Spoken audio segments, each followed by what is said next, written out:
Good morning to you all. My seminar topic is types of libraries.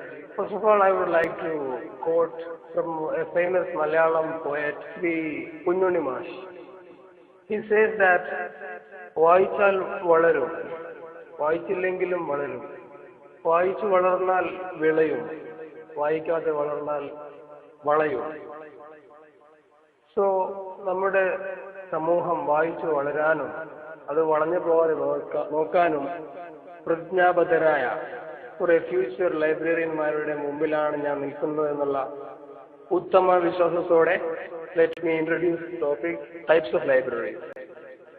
We know that libraries exist in every part of the world.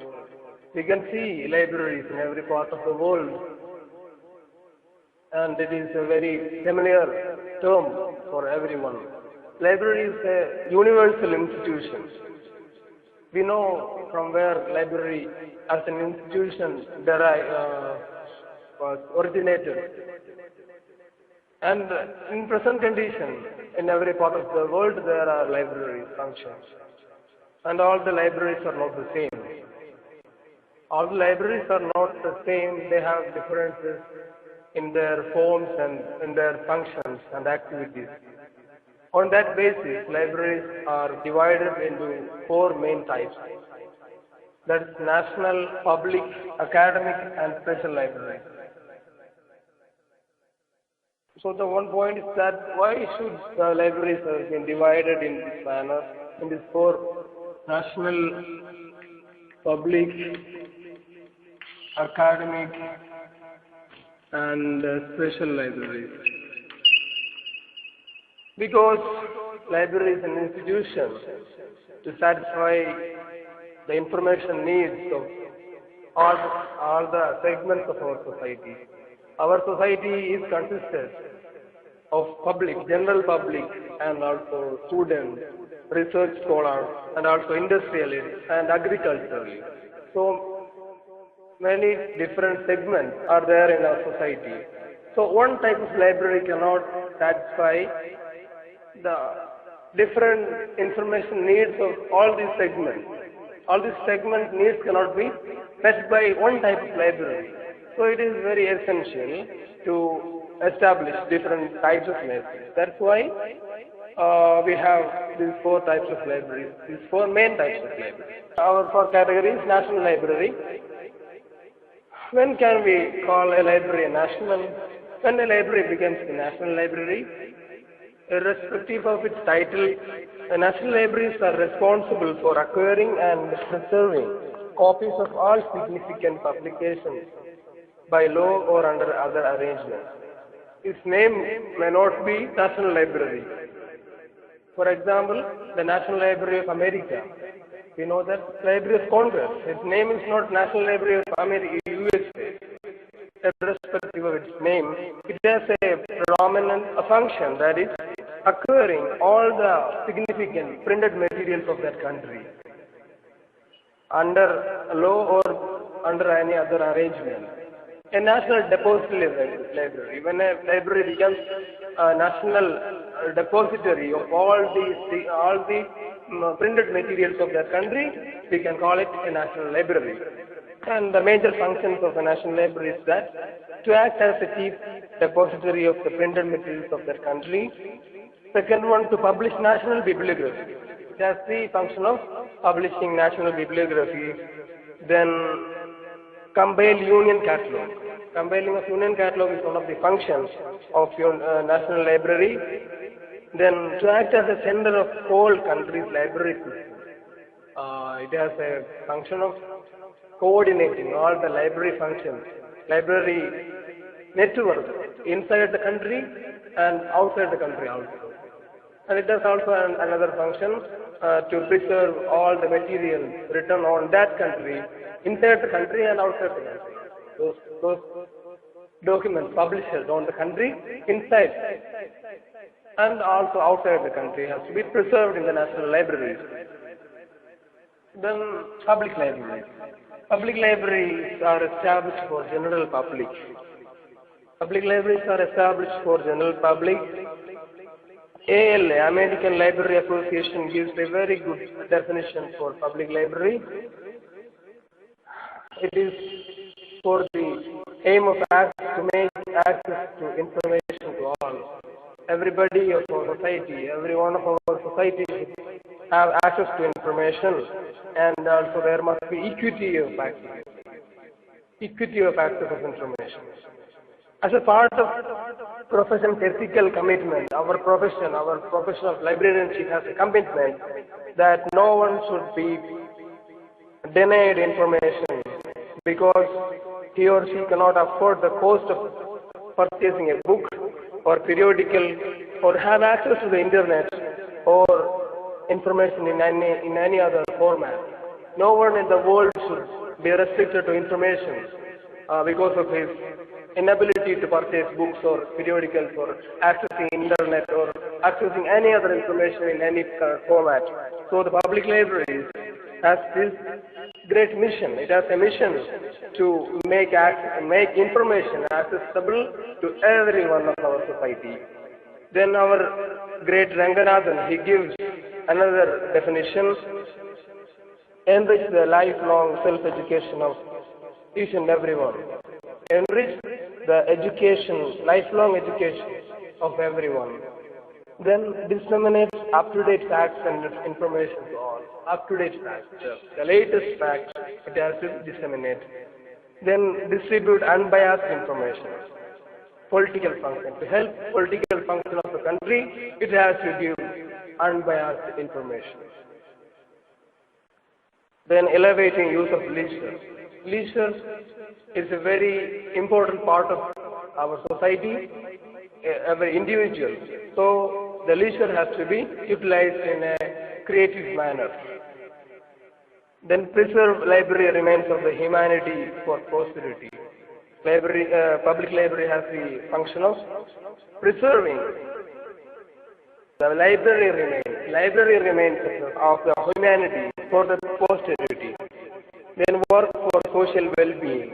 Social well-being, our society, the harmony and the love and affection between the individuals of the society should be made well. Then UNESCO gives another definition that is the most popular among these. It says that public library will be financed mostly out of public funds. It will be financed mostly out of public funds, and it charges no fees and open to all. Public libraries charge no fees and open to all, and all services will be freely available for all the citizens of the society. It works as an auxiliary educational institution. Auxiliary educational institutions to help formal as well as informal education. Then it houses educative and informative material for reliable information. For the reliable information, it has to house educative and informative material. Then academic libraries. Academic libraries are those libraries which are attached to academic institutions. Those libraries which are attached to academic institutions can be called academic libraries. And these libraries is located either in schools or in colleges or in universities.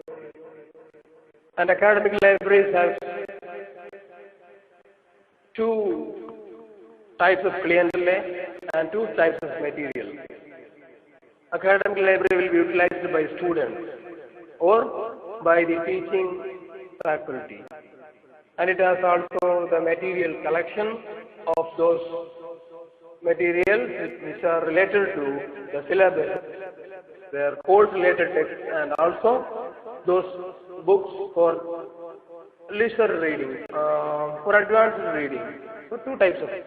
One type is related to their syllabus and others are for general reading. And in school libraries, we know school is also in various stages, the primary, middle stage, secondary stage, higher secondary stage. In a primary school, we know what kind of books should be there. What kind of books should be there in a primary school library. Balarama, Balamangalam, Kalikuduga, Kalichep, these kinds of books must be there. There we should not put Kemmin or Nalugatu, because those things which have to be, which are meant for that level. In a school library, there should have material that by the needs of that small children. And also in colleges, there we should make available advanced reading materials for advanced reading. And in university libraries, we should give books for more advanced reading, and also it has to assist the research programs of university. Then the special library, if any library comes under, if we cannot recognize a library in these forms, if a library is not national and for either public or academic, then we can call it a special library. If a library doesn't come under these three categories, then we can call it a special library. Special libraries are set up to serve either a particular group or a particular kind of activities, or a special subject, or a particular type of document. For example, for a particular group, children's library, or hospital library, or blind library. Then library is established for a particular group, or on the basis of kind of activities. Library of National Institute of Nutrition, Hyderabad. So there, that library is established for a particular kind of activity. Then special subjects. For example, Library of Central Food and Technological Research.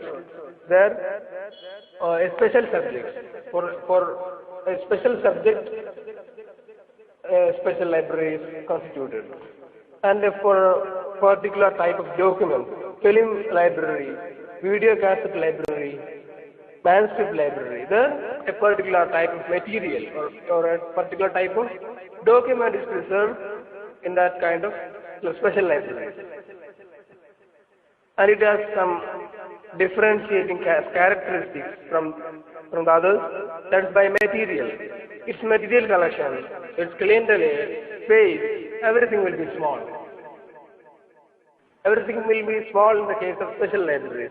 The clientele, its users will be small, its collection will be small, its area will be small.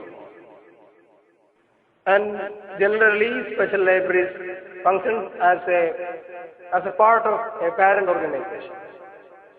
And its service also a distinct service, anticipated service, provide pinpointed, very detailed information it provides. So that's what special library is. And to conclude, all these types of libraries function to meet the aim of the library. The institution of libraries' aim is to disseminate information to each and every one of the society. So all these four types of libraries work to establish